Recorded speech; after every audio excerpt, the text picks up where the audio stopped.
Welcome to Conflict and War Studies channel. Today I'm going to speak on the US national security strategy, which was issued last week and which sparked many debates and discussions all over the world. The reason why the US new security strategy attracted so much attention is that it presented a major shift from the traditional US approach. United States traditionally adopted a world dominance approach since the end of the Second World War, now is abandoning this and adopting a national security focused approach. First, the United States does not have enough resources to be strong at every corner of the world. And second, the United States now has a real peer competitor, which is China. China has made very serious progress and has become not only an economic power to challenge the United States, but at the same time can challenge United States militarily.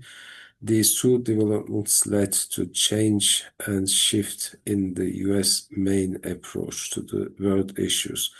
However, United States still wants to maintain its leadership position, wants to be the strongest, richest, most powerful nation in the world, and does not want to allow China or any other country to dominate the world. We can see the shift, especially with the US new regional approaches. In the past, the Middle East and Europe were the two primary regions, but today, Indo-Pacific region and the Western Hemisphere have become the primary regions for the United States. Europe and Middle East are now the secondary important regions, and Africa the third priority region. Indochina region is understandable. It's not a surprise. United States have long perceived China as a threat to its national interests.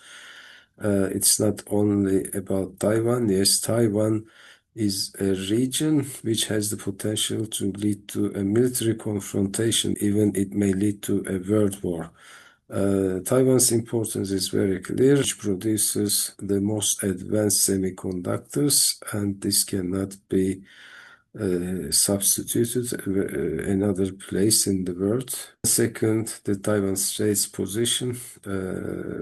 1/3 of commercial traffic in the world passes through this strait, and if Taiwan becomes part of China, China would have a dominance over the Taiwan Strait, and with that China will have an upper hand in the developments in the world. China has a Road and Belt Initiative, and with that China has already expanded its influence to other regions, to the Middle East, Africa, and even Europe.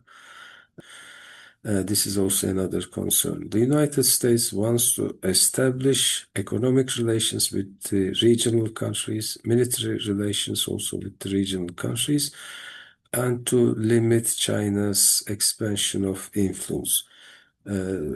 China has invested a lot in its armed forces. Now the Chinese Navy has become very powerful, that it could challenge the United States Navy in the Pacific region. The traditional allies of US like Japan, South Korea, Australia, they are already improving their military capabilities. United States has already strengthened its deterrent posture and wants its allies to support the United States deterrent posture against China. India is an important country which the United States wants to establish a strong partnership. India may welcome the economic partnership, but may not show the same approach for the military relationship, because India does not want to go for a military confrontation with China, although they have some border disputes. This US approach will lead to increasing tension in the region, because countries in the region will feel the pressure either to sideline with the United States or China. Vietnam, for example, is a neighboring country of China, but the United States may try to push Vietnam to be partnering with the United States. So this is the US approach for Indo-Pacific region. For the Western Hemisphere, meaning North and South America, the US approach is very simple. United States wants to deny any foreign major power engaging in strategic relationship with the North and South American countries. China has already established some relationships, strategic relationship with some countries in the region. This relationship is mostly economic relationship. Russia has relations, military relations with Venezuela, Cuba. United States wants to limit the relationships of the foreign powers with the countries in the region and wants countries in the region to partner with the United States for military, economic, and political strategic level engagements. This may create also tension in the region. The nations may see it as a kind of intervention to their sovereignty. Brazil, for example, is a member of BRICS, is a founding member of BRICS, may not be happy with the new US approach.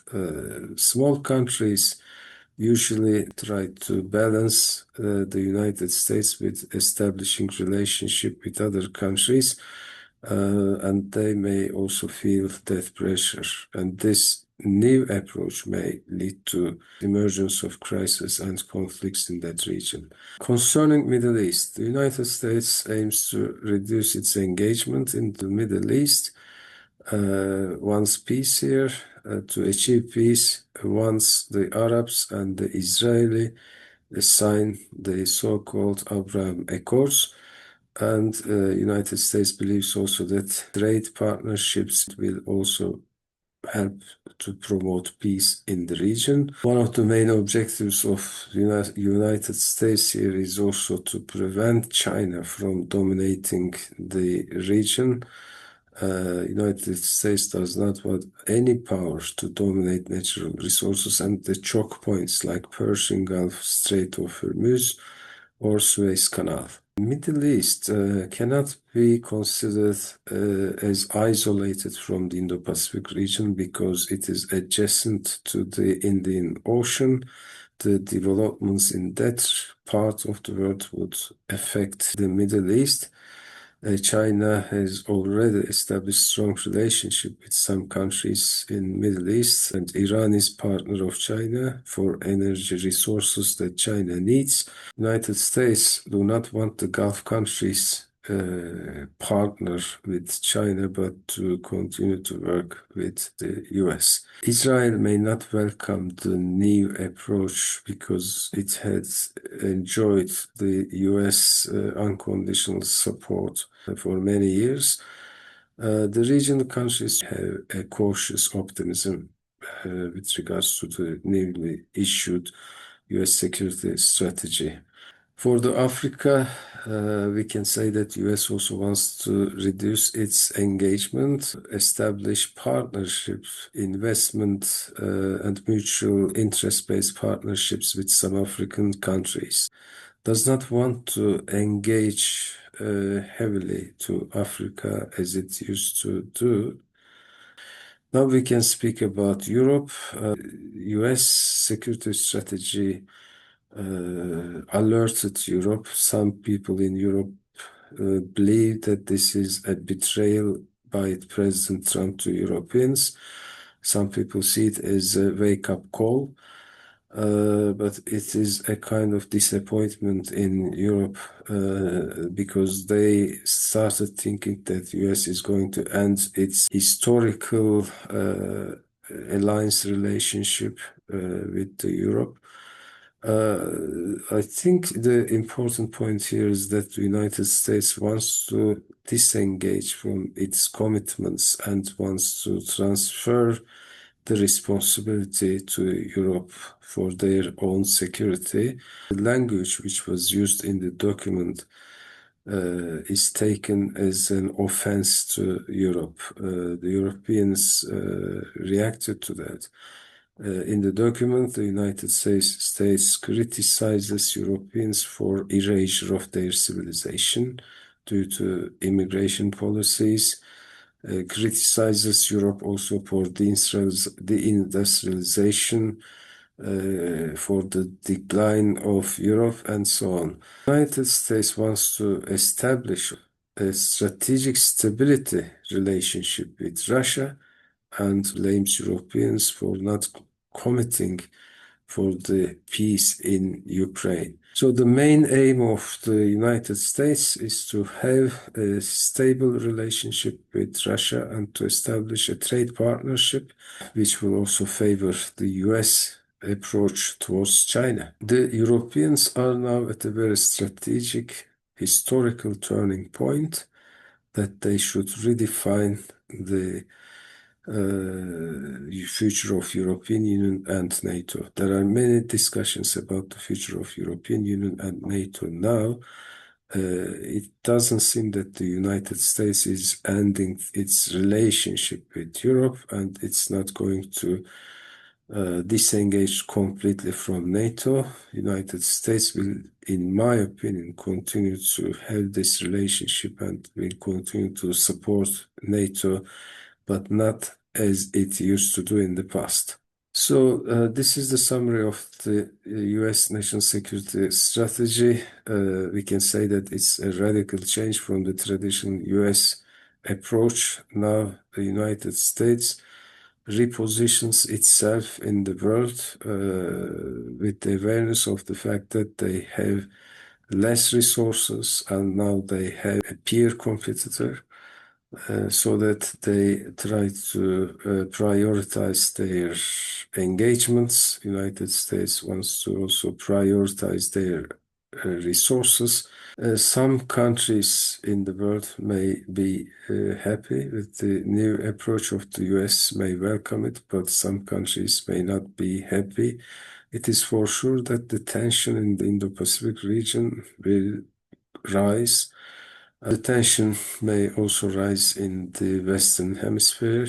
There is no reference to the Central Asia, but it can be considered maybe as the extension of Eurasia region. The US approach for the Eurasia is a strategic stability, and Russia is seen as the main actor here. And we have to also note that this is only the publicized version of the original text. Usually the national security strategies are much more detailed and much longer than 33 pages. So this is the summary of the US national security strategy, and we will be tracking the implementation of that strategy.